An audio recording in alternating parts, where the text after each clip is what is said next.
Hello and welcome. I am Michelle Swan Young and I am a calm coach. I help parents to discover less stress and more rest in their busy lives with kids.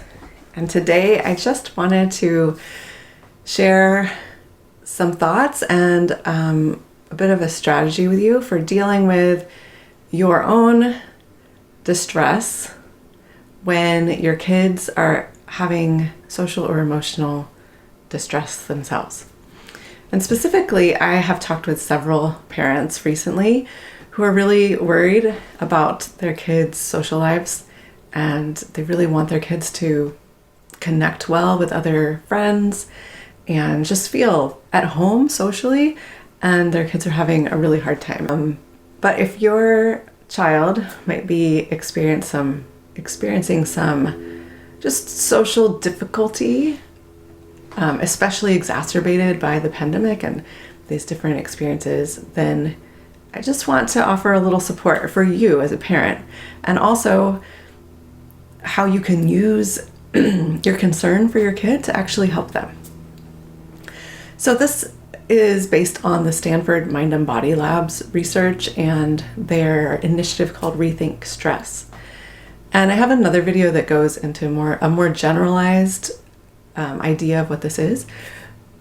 These 3 steps, basic steps that you take to sort of rethink your stress that you're feeling. But today I'm going to apply it really specifically to this situation. And the first of these steps is just to notice that you're experiencing a stress response.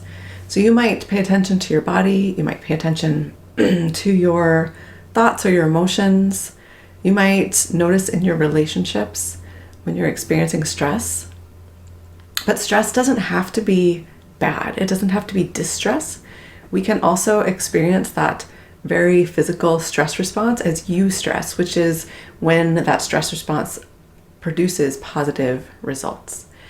And so the first step of being able to use that stress response for positive results is just to notice it.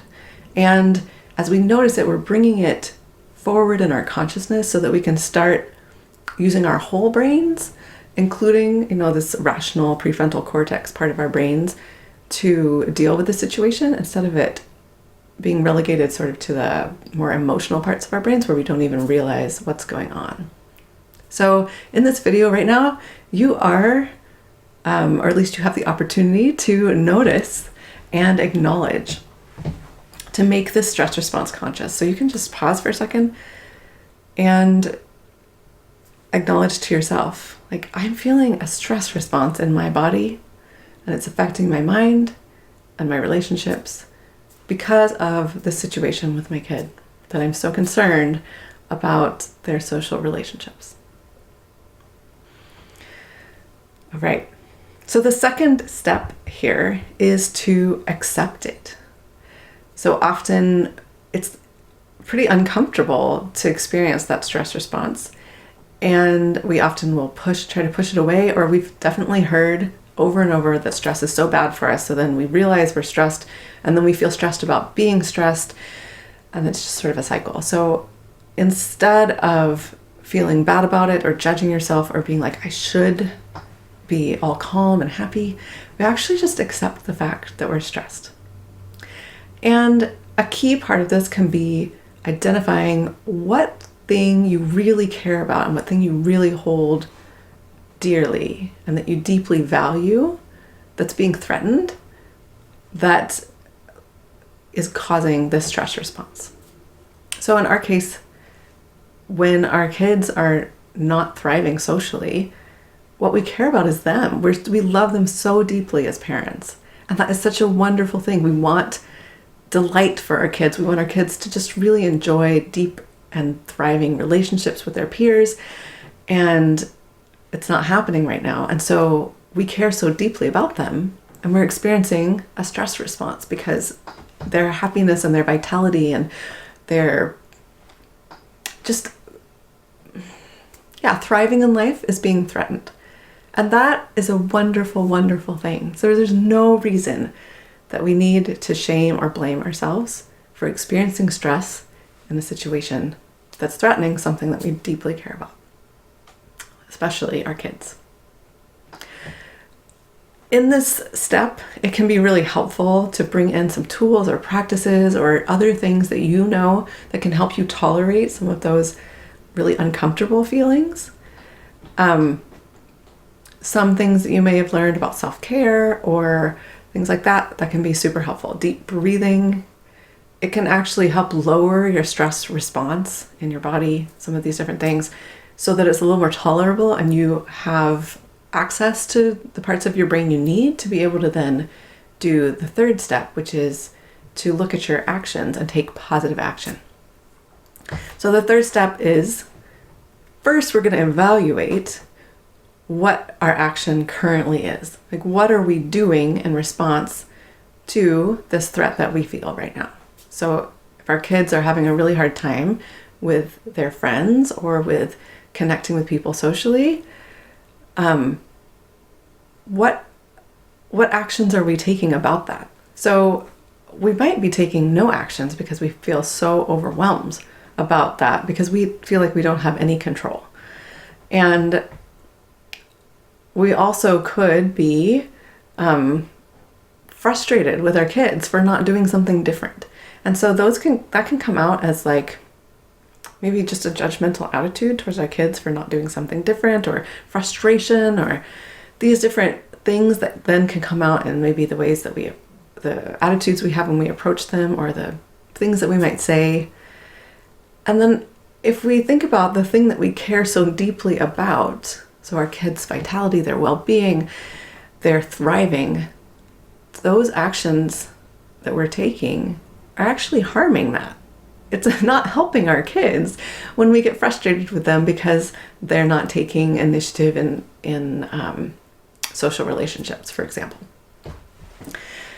So instead, once we recognize that what we're doing, if it's true, what we're doing may or may not be harming our kids, we can actually use all of that energy that just got produced by our stress response in our bodies. We can identify positive action that will positively impact our kids and their vitality and their well-being. And then we can put all of that energy into that. It can help us be motivated. It can help us to focus. It can help us remember to do the things that really will support our kids. And especially if you have teenagers and you know that they, often don't really want your advice, or they don't really want you to step in, and they certainly don't want your judgment. You might have to pick something that's not directly related to the situation to put your energy and action into. So for example, you might choose to, every day for the next 2 weeks, you might choose to somehow let them know that you love them no matter what. Somehow express your unconditional positive regard and your acceptance of them, no matter what they're experiencing in their life. And that is going to positively influence them. It's going to positively impact their well-being.